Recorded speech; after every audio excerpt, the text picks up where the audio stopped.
आप सभी को हमारे YouTube चैनल हिंदी मस्ती बाई मंजीत सर में स्वागत है, अभिनंदन है। और मैं बता दूं सभी वनडे एग्जाम के प्रतिभागियों को कि एसएससी जीडी की जो नई वैकेंसी है वो नवंबर में उसका फॉर्म फिलअप कराया जाएगा और आप उसके तैयारी में लग जाइए। आपको बेहतरीन तरीके से जब फॉर्म फिलअप कर दिया जाएगा एसएससी जीडी के तहत, आपको जबरदस्त ब्रांड जो चैप्टर है उसको पढ़ाया जाएगा और एकदम मेहनत करके पढ़िए। बिना मेहनत किए कुछ होने वाला बाबू नहीं है। सफलता कदम चूमेगी अगर हम मेहनत करेंगे तो। ठीक, तो आज मैं लास्ट आप लोगों के बीच में वर्णमाला का भाग 5 जो कि आज लास्ट होगा और वो टॉपिक वो चैप्टर वर्णमाला का ये लास्ट होगा और अपने आप में ब्रांड होगा। तो पहली बात कि कोई भी चीज को पढ़ा जाता है तो सीरियस होकर नहीं पढ़ना। कहा जाता है कि मौज लो रोज लो, नहीं मिले तो खोज लो। जिंदगी कहती है मजा लीजिए। हम बाबू हबे तनो मजा मत ले लगे साजा हो जाए। ठीक है, तो ध्यान पूर्वक पढ़ेंगे, देखेंगे, सोचेंगे। बहुत सारा सिस्टम है। अभी तो ये नया झांकी है बाबू, एसएससी जीडी आने दो, अभी बहुत सारा चैप्टर बाकी है। ठीक है, तो आज हम पढ़ेंगे वर्णमाला भाग 5 का। आज पढ़ेंगे हम लोग कि मांसपेशियों के दृढ़ता के आधार पर व्यंजन 3 प्रकार के होते हैं। 3 प्रकार के होते हैं। जैसे आप इस प्रकार से देख सकते हैं, एक होता है दृढ़ व्यंजन। पहला होता है दृढ़ व्यंजन। ठीक, उसके बाद मैं दूसरा बात करूंगा शिथिल व्यंजन। शिथिल व्यंजन। तीसरा की बात करेंगे हम लोग मध्यम व्यंजन। मध्यम व्यंजन। अब इसमें आप देखेंगे कि मांसपेशियों के दृढ़ता के आधार पर, ये नया है। हमने बोला ना कि अभी तो ये झांकी है यूपीपी और एसएससी जीडी आने दो, अभी वर्णमाला का भी बहुत चैप्टर बाकी है। ये पढ़ेंगे हम लोग मांसपेशियों के दृढ़ता के आधार पर। व्यंजन 3 प्रकार के होते हैं, आप देख सकते हैं। पहला दृढ़ व्यंजन, दूसरा शिथिल व्यंजन, तीसरा मध्यम व्यंजन। दृढ़ का मतलब क्या होता है? कठोर। शिथिल का मतलब क्या होता है? कमजोर। मध्यम का मतलब क्या होता है? बीच में। अब इसमें पूछेगा दृढ़ व्यंजन क्या है, तो दृढ़ व्यंजन है ट भ, ठीक है, ड ढ, ये आपके दृढ़ व्यंजन है। तो सवाल आपसे पूछा जाएगा कि मांसपेशियों की दृढ़ता के आधार पर दृढ़ व्यंजनों की संख्या कितनी होती है, तो आप इतना जान जाइए कि इनकी संख्या जो आपकी होती है ये 4 होता है। उसके बाद शिथिल व्यंजन में आप देखेंगे तो शिथिल व्यंजन में इस प्रकार से इनकी संख्या आप 4 देख सकते हैं। ठीक, उसके बाद शिथिल व्यंजन में देखेंगे तो न, म, क, य, र, ल, ये होता है। इसमें देखेंगे तो च, ब और स होता है। मैंने इनको बोलने में लिए एकदम कठोर आता है। शिथिल में ये कमजोर आते हैं। कमजोर माने कम बोलने में। मध्यम व्यंजन में देखेंगे तो पूछ देगा आपसे कि मांसपेशियों की दृढ़ता के आधार पर दृढ़ व्यंजन कितने, तो 4 पूछ देगा। शिथिल व्यंजन कितने, तो 3 और 3 ये कितने, 6। और आपसे पूछ देगा कि बताइए मध्यम व्यंजन कितने होंगे, तो ये होंगे 3 आपका। लड़का बोला कि सर जी याद कैसे करेंगे, आपका नाम Hindi trick by Manjeet sir है, कुछ तो कला दिखाइए। हम बोले कि देखिए बाबू, कुछ याद करना नहीं है, इसको याद करिएगा। शिथिल पहला ट्रिक, इसका ट्रिक आप देख लीजिएगा, याद रखिएगा। शिथिल, आप भी कहेंगे कि सर जी गजब ट्रिक बनाते हैं बाबू, तो देखिएगा शिथिल नमक यरल है, नमक यरल है, ये याद रखिएगा। तो नमक में देखेंगे शिथिल से शिथिल व्यंजन हो गया, न से न, म, ये हो गया आपका क, ये हो गया आपका य, ये हो गया आपका र और ये हो गया आपका ल।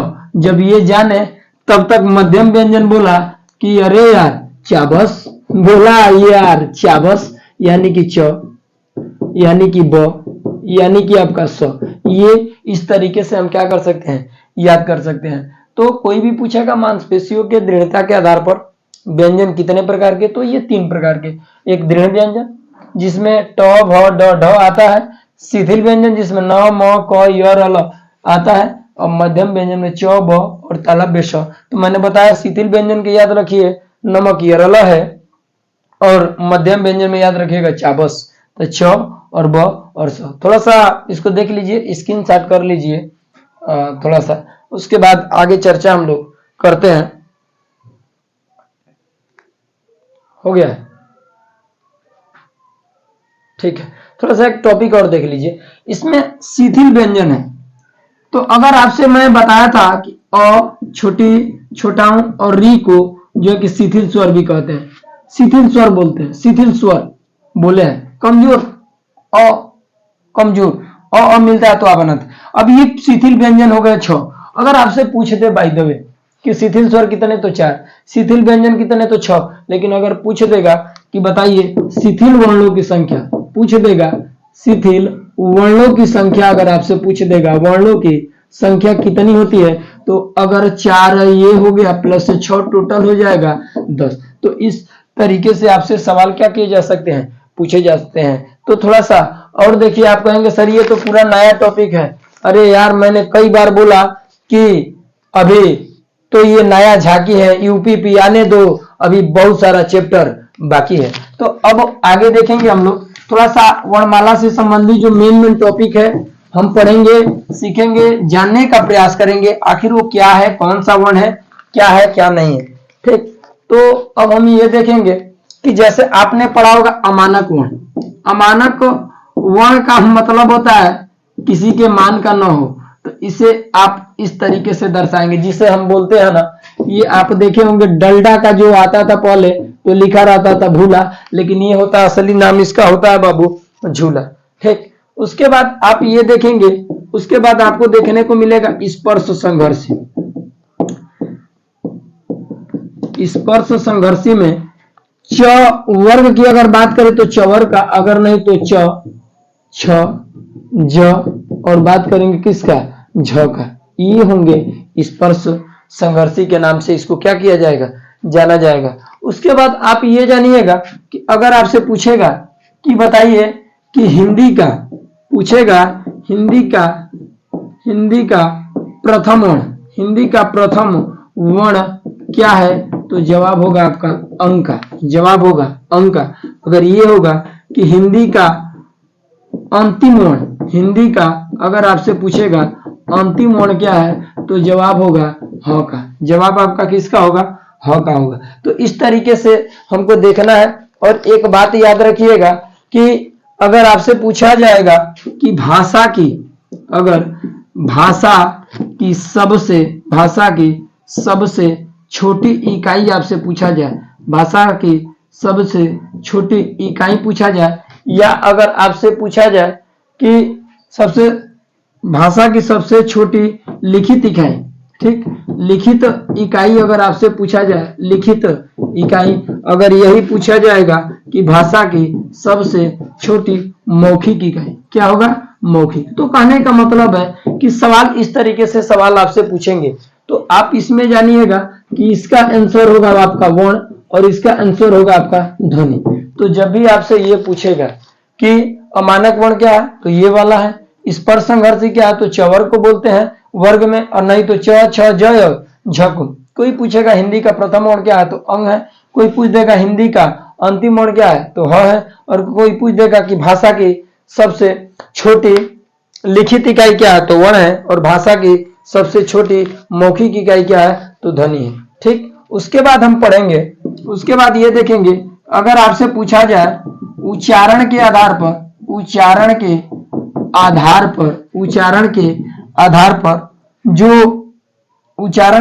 पर स्वर होते हैं, स्वरों की संख्या होती है, स्वरों की संख्या तो 10 होता है। 10 में जिसमें मैं आपको बता देना चाहता हूं कि री को नहीं रखा गया है। री को इसलिए नहीं रखा गया है कि री में देखेंगे तो ये री आएगा, तो इस तरीके से री आएगा, री इस तरीके से। तो इस र को देखेंगे तो र के 3 रूप होते हैं। एक सामान्य रूप होता है, सामान्य रूप। जैसे एक र ऐसे देखने को मिलता है, जैसे रमेश, एक ये र दिखेगा, एक दिखेगा कर्म, एक ये दिखेगा, एक ये दिखेगा क्रम, या आपको दिखने को मिलेगा ट्रक। तो मेरा कहने का मतलब क्या है? कहने का मतलब ये है कि ये बस केवल ये जो चिड़ैया र जिसको हम बोलते हैं उड़नतुआ र, अगर ये दिखता है तो केवल यही हाफ होता है, बाकी जितने भी आपके र दिखेंगे वो सभी आपके क्या होते हैं? फुल होते हैं। तो अगर आपसे पूछेगा इस तरीके से सवाल आपसे पूछा जा सकता है। आज हम पढ़ेंगे, फिर इसको थोड़ा सा स्क्रीनशॉट कर लीजिए, फिर हम चर्चा करते हैं।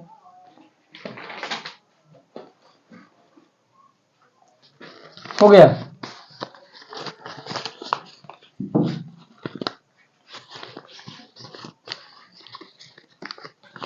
मिटाते हैं, देखेंगे अब आगे। अगर आपसे पूछा जाएगा कि बताइए लेखन के आधार पर स्वरों की संख्या अगर बताए तो आप बताएंगे 11। क्या बताएंगे? 11 लेखन के आधार पे। अगर यही आपसे पूछा जाएगा कि बताइए मात्रा के आधार पर स्वर कितने प्रकार के होते हैं, तो स्वर 3 प्रकार के होते हैं। ठीक, अब आपने पढ़ा होगा, पहला पढ़ा होगा ह्रस्व जिसे एक मात्रिक कहते हैं, दूसरा पढ़ा होगा दीर्घ स्वर पढ़ाया गया जिसे द्विमात्रिक कहते हैं, तीसरा होता है प्लुत स्वर। क्या होता है? प्लुत स्वर, जिसे त्रिमात्रिक बोलते हैं। प्लुत का मतलब क्या होता है? ओम।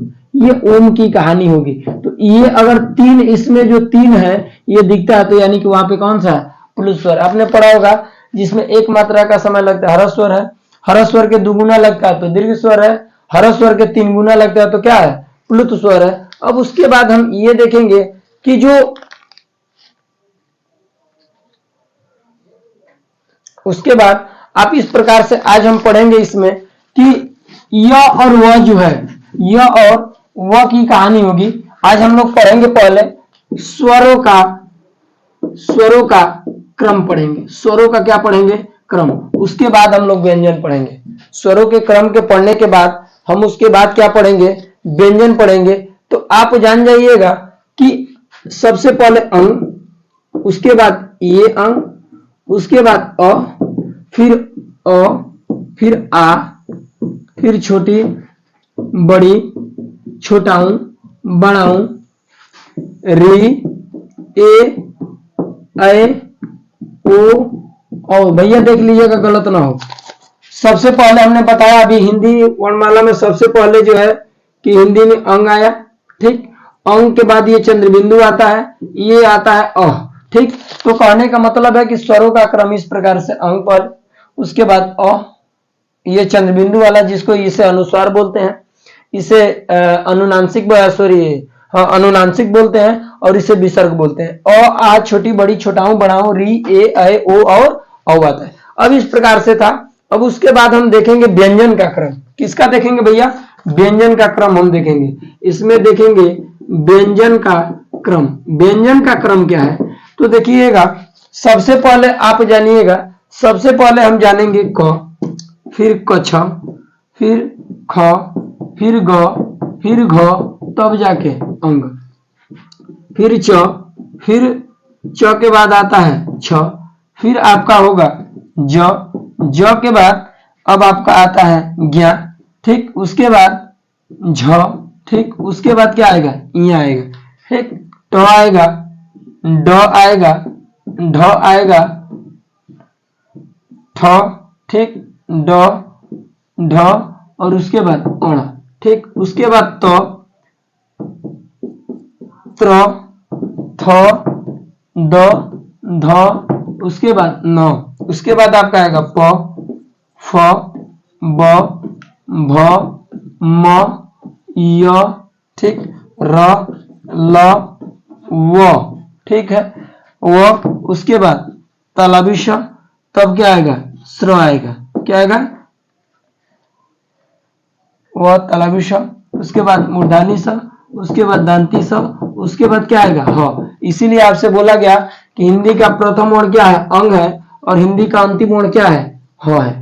तो आप इस प्रकार से देख सकते हैं कि क छ है, इस प्रकार से देख सकते हैं ज्ञा है, इस प्रकार से देख सकते हैं त है, इस प्रकार से देख सकते हैं कि क्या है, स्र है। तो आप इस तरीके से देखेंगे कि जो ये वाला, इसमें ड वाला में ये वाला एक अण दिखेगा, एक ढ वाला में ये अण दिखेगा, ठीक है। तो आपसे सवाल पूछा जाता है कि बताइए हिंदी शब्दकोश में कछ किस वर्ण के बाद आता है, तो क वर्ण के बाद। हिंदी शब्दकोश में ज्ञा किस वर्ण के बाद, ज के बाद। हिंदी शब्दकोश में अगर आपसे पूछेगा कि त्र किस वर्ण के बाद, तो त के बाद। हिंदी का शब्दकोश में स्र किस वर्ण के बाद, तो स के बाद। आप बोलेंगे सर जी याद करना पड़ेगा क्या, हम बोलेंगे नहीं यार, याद कैसे करना है, याद नहीं करना है। आपने कछ पढ़ा है, आपने त्र पढ़ा है, आपने ज्ञा पढ़ा है, आपने स्र पढ़ा है, बोलेंगे कि अरे सर जी तो पढ़ना ही बनी जा। अरे बाबू हो, तो जब पढ़ने वाला तो बाबू दिक्कत नहीं ना होगा जी। आपको पता है कि हाफ का धन मूर्धानी से मिलता है तो कछ, हाफ तो धन मिलता है तो तर, हाफ जो धनिया मिलता है तो ज्ञा। बाबू हो, हाफ तलाबी से तो जब र मिलता है तो सर न बनता है जी, क्या बनता है, स्र बनता है। तो इसलिए देखिए कछ क के बाद, तर त के बाद, ज्ञा ज के बाद, स्र स के बाद। तो इस तरीके से आपसे सवाल आपसे पूछा जाता है, कोई दिक्कत नहीं होना चाहिए। इस प्रकार से आपको शायद हमारी बातें बिल्कुल समझ में आई होगी। उसके बाद थोड़ा सा इस टॉपिक पे मैंने वर्णमाला का आपका भाग 5 पढ़ाया। कोई भी दिक्कत हो, कोई भी परेशानी हो, बिल्कुल कमेंट करके बताइए, ठीक है। अब इसके बाद हम वर्णमाला का कुछ क्वेश्चन करेंगे, प्रैक्टिस सेट करेंगे कि क्वेश्चन कैसे बनते हैं, कैसे समझ में आता है, क्या पढ़ाया हुआ आया है कि नहीं आया। एक भी ये पूरा 5 भाग आप पढ़ लीजिए, नोट बनाइए, उसके बाद पूरा आप बेहतरीन तरीके से पढ़िए। उसके बाद किसी भी प्रकाशन का, क्षेत्र का कोई भी प्रकाशन हो, ज्ञान मुद्रा का हो, आदित्य पब्लिकेशन का हो, लुसेंट का हो, अरिहंत का हो, या विद्यासागर का हो, या नालंदा विश्वविद्यालय का हो, या मधुबन का हो, किसी भी प्रकाशन का बुक लीजिए, सवाल करिए। एकदम आपको गारंटी के साथ नहीं बाबू, गारंटा के साथ है कि बाबू क्वेश्चन नहीं फंसेगा, ठीक है। तो इस वीडियो को खूब शेयर कीजिए, खूब लाइक कीजिए, खूब सब्सक्राइब कीजिए, और इसे एक दूसरे को सूचित करिए, बताइए, पढ़िए। विश्वास, एक बार आपसे रिक्वेस्ट है कि एक बार बस विश्वास जताइए, सफलता आपकी कदम चूमेगी। धन्यवाद।